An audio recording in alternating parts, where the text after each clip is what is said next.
Fala, queridão, graça e paz, pastor Tiesco aqui. Hoje é o nosso dia 11 da nossa leitura anual de 365 dias de leitura. Hoje a nossa leitura está em Lucas, capítulo 10, versículo 21 até o 42, Gênesis 18 e Salmo número 11. Vamos então para o comentário de Lucas, capítulo 10. Nesse trecho do capítulo 10 de Lucas, a partir do versículo 21, nós vamos ver meio que o júbilo de Jesus junto com os discípulos, a alegria de Jesus. Nós vamos ver um diálogo sobre o maior mandamento, vamos ver a parábola do bom samaritano e vamos ver uma visita de Jesus a Marta e Maria. O início do versículo já fala assim, ó, naquela mesma hora se alegrou Jesus no Espírito Santo e disse. Então assim, Jesus se alegra no Espírito Santo, ele louva a Deus. O motivo da alegria era o quê? É porque Deus estava revelando as verdades, né, para as pessoas simples. E não aos sábios e entendidos, não aos donos da verdade, né? Cara, o que a gente aprende com isso? Não é que Deus rejeitou o sábio, Deus não rejeitou o sábio, só que a pessoa simples é mais suscetível a entender o que Deus está falando. Porque isso é comprovado. Quanto maior o QI, o quociente de inteligência da pessoa, mais difícil o evangelho entrar na mente dele. Por quê? Quanto maior o QI, mais a pessoa tem uma tendência a explicar todas as coisas. Aí ele deixa de lado a fé. E isso prejudica um sábio entendido, vamos assim dizer, dele se aproximar do Senhor verdadeiramente. Então aqui nós vemos isso na prática. Jesus se alegrando porque Deus, ele revela a vontade dele e as coisas do reino para as pessoas simples e humildes. Então Jesus vai falando que só ele que conhece o Pai plenamente, e ele também é conhecido através do Pai. Jesus, ele lembra os discípulos que eles são privilegiados, né? Jesus fala assim, ó, vocês são privilegiados de ouvir essas coisas que muitos profetas e reis desejaram, mas eles não tiveram opção, né? E para nós somos de igual modo privilegiados de ter a Bíblia, a palavra do Senhor, né? Para a gente poder estudar. A partir do versículo 25 nós vemos aqui Jesus, ele falando do maior mandamento, né? Um intérprete da lei perguntou para Jesus, Jesus, o que eu farei para herdar a vida eterna? E a resposta de Jesus fala, cara, o que está escrito na lei? Como que você interpreta a lei? Aí ele vai e responde, né? Eu tenho que amar o Senhor, teu Deus de todo o coração, e que ele tá fazendo menção a Deuteronômio, capítulo 6, versículo 5, e ele fala assim, e amarás o teu próximo como a ti mesmo. Ele está fazendo referência a Levítico 19, 18. E Jesus confirma, você respondeu bem. Foi a pergunta dele, né? O que eu farei para herdar a vida eterna? Jesus falou, faça isso e você vai herdar. Então, a partir do versículo 29, nós entramos aqui na parábola do bom samaritano, né? O intérprete querendo se justificar, né? O intérprete da lei, porque essas pessoas, quando elas estavam do lado de Jesus, cara, muitos delas estavam ali não é para aprender de Jesus, era para tentar pegar Jesus em algum problema. Eles jogavam uma pergunta uma pegadinha, uma pergunta meio complicada para Jesus responder e eles pegar Jesus na resposta de Jesus. Aí ele se justificando, ele fala assim, mas quem é meu próximo? Aí Jesus conta uma parábola, né? A parábola do bom samaritano. Jesus fala que um homem foi atacado por ladrões e ele ficou quase morto. Um sacerdote e um levita passaram por esse homem ferido no chão, o ignoraram. Aí passa de repente um samaritano. Esse samaritano, ele tem compaixão do homem que está caído, ele cuida do homem, ele garante que ele seja cuidado na hospedaria, ele paga as contas desse homem que estava quase morto, né? Então, aí Jesus pergunta assim, qual dos três que fez bem ao homem? Foi o sacerdote, o levita ou o samaritano? O intérprete da lei fala assim, ó, quem que é o mais próximo é quem teve compaixão dele. Então Jesus falou com ele assim, então vai lá, cara, e faz o mesmo. Uma coisa bacana aqui também, que a gente vê no versículo 33, é que quando Jesus ele escolhe o samaritano como herói, né, nessa parábola do samaritano, Jesus ele faz com que o povo que estava ouvindo fique chocado, né, porque judeus e os samaritanos eles tinham uma rivalidade histórica e religiosa.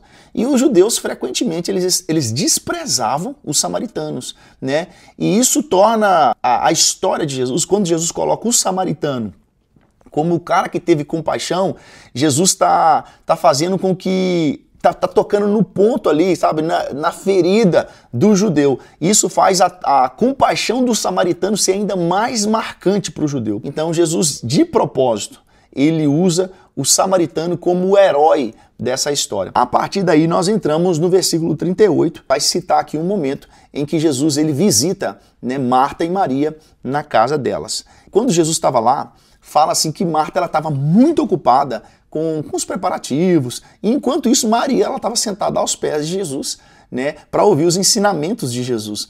Então Marta que estava toda ocupada, fazendo um monte de coisa, trabalhando pra caramba, ela chega diante de Jesus e fala assim, Senhor, o Senhor não importa que eu faço todas as coisas aqui de casa sozinho, não? Aí Jesus fala com ela assim, ó, Marta, Marta, estás ansiosa e afadigada com muitas coisas, mas uma só é necessária. Ou seja, ele falou assim, não precisa de vocês duas fazer todas essas coisas. E aí Jesus vai falar assim, e Maria, quanto a Maria, ela escolheu a melhor parte, que é sentada aos meus pés. E isso não lhe será tirada. E o que a gente precisa entender é que Jesus aqui, ele não está condenando o serviço que Marta estava fazendo, mas Jesus está destacando que a prioridade deve ser em ouvir a palavra, no reino de Deus. A atitude das duas é importante, mas Jesus fala assim, mas Maria escolheu o momento certo para focar naquilo que é essencial, que é ouvir a palavra de Deus. Agora em Gênesis capítulo 18, nós temos aqui, cara, um capítulo crucial para a gente entender a história de Abraão, o relacionamento entre Deus e Abraão, e vamos ver também algo sobre o nascimento de Isaac e vamos ver a justiça divina de Deus sobre a cidade de Sodoma e Gomorra. Então, iniciando aqui no capítulo 18, Abraão estava ali na cidade de Manre e 3 homens apareceram ali. E Abraão ele corre ao encontro desses homens e ele oferece, como se diz, hospitalidade, né? Se precisar repousar, comer, aquele negócio todo. Abraão prepara uma refeição para eles com pão, carne, leite e os homens eles comem. Uma curiosidade sobre isso é que um desses homens ele é identificado como o próprio Deus, Yahweh. E ali é uma manifestação divina, né? Ou uma teofania. Nós já falamos sobre teofania nas aulas passadas. A teofania é uma aparição de Deus em uma forma humana, né? A gente deu mais detalhes lá atrás, né? Mas muitos teólogos acreditam que aqui seja uma manifestação pré-encarnada de Cristo. É como se fosse Deus mesmo na figura de um homem, assim como Jesus veio, né? Mas Jesus veio como Salvador, para morrer na cruz e tal.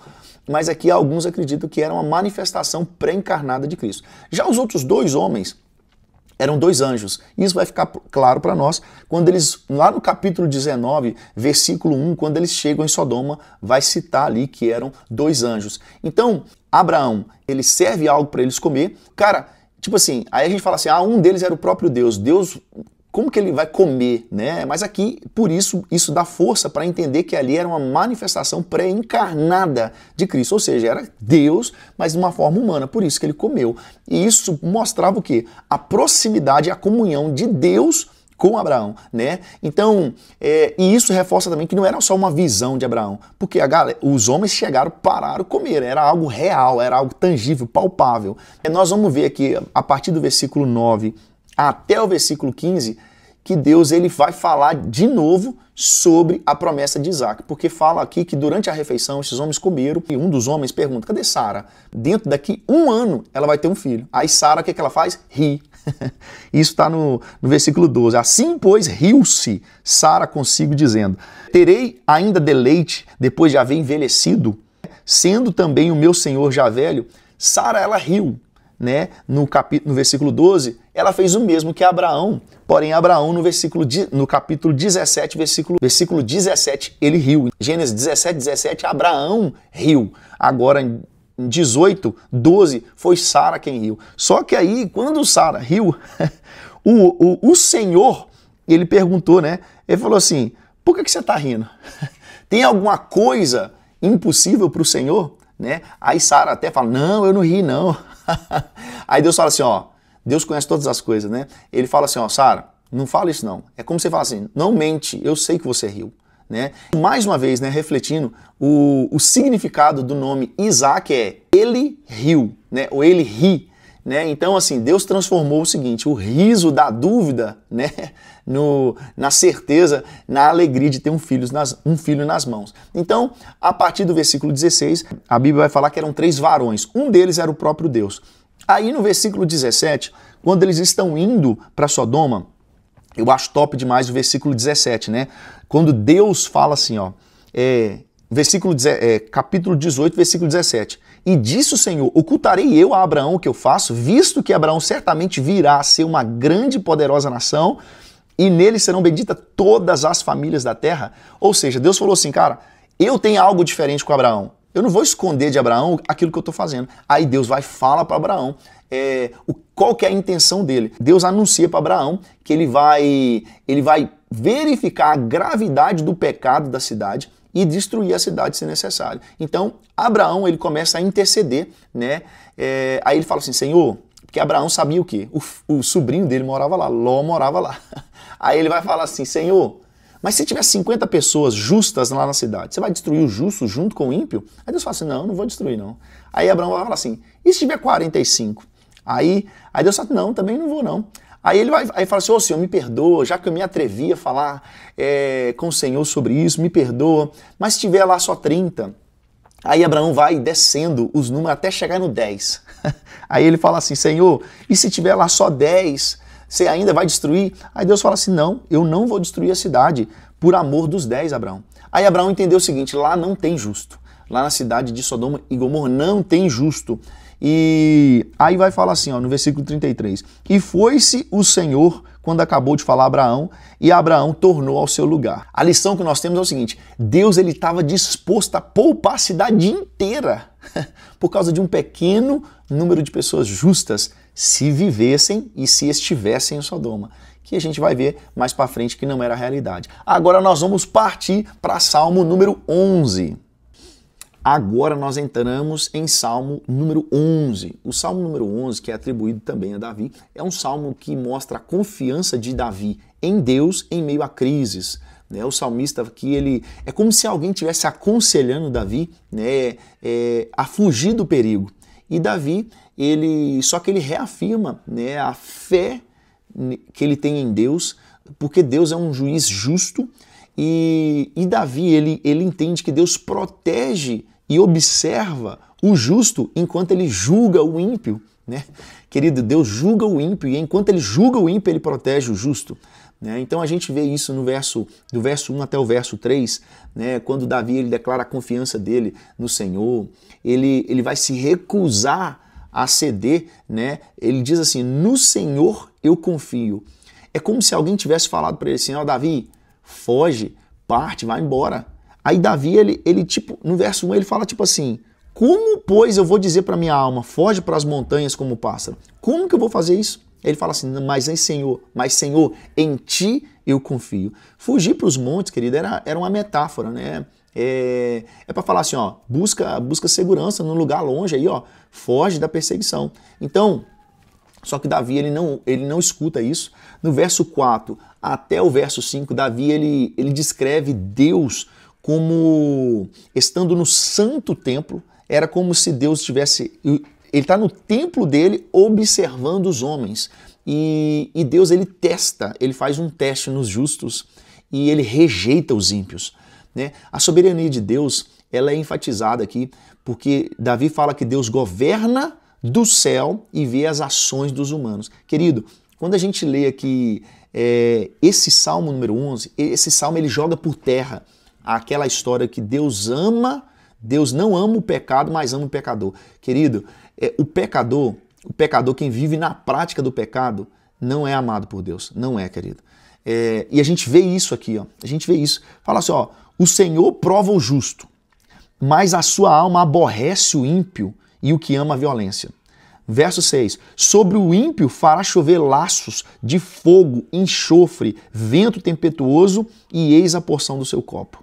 Porque o Senhor é justo e ama a justiça. O seu rosto está voltado para os retos, para os justos. Querido, então Deus está no controle de tudo, né? E Davi, quando ele fala aqui no verso 6 e 7 do julgamento dos ímpios, ele está falando disso. Deus vai julgar os ímpios com severidade, cara. Deus ele vai enviar brasa, enxofre, vento abrasador como castigo, né? E os justos, por outro lado, né, eles verão a face de Deus, pois o Senhor ama a justiça. Querido, então aqui, ó, Salmo 11 é um salmo libertador para quem acredita assim, Deus não ama o pecado, mas ama o pecador. Querido, Deus ama o pecador no sentido assim, que ele dá a oportunidade para o pecador se chegar a ele e se arrepender. Mas se o pecador não quiser, o amor de Deus vai se tornar a justiça de Deus. Salmo 11 é o libertador para quem pensa isso. Queridão, então essa foi a nossa leitura do dia 11. Nos vemos amanhã, no dia 12. Tamo junto!